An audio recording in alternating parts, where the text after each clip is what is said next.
Di utara Surakarta, tersembunyi sebuah hutan yang selalu diselimuti kabut dan aura magis yang pekat.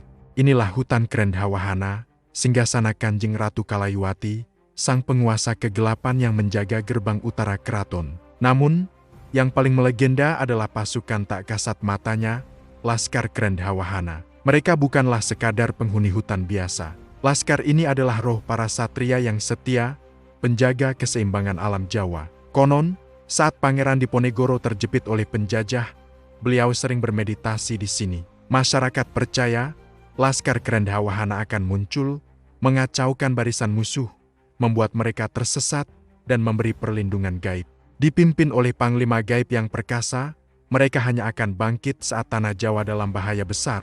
Hingga kini, hutan Krendhawahana tetap dikeramatkan dengan upacara tahunan Mahesa Lawung dari Keraton Surakarta. Laskar Krendhawahana tetap menjadi penjaga rahasia, siap bangkit kembali saat harmoni alam mulai terusik.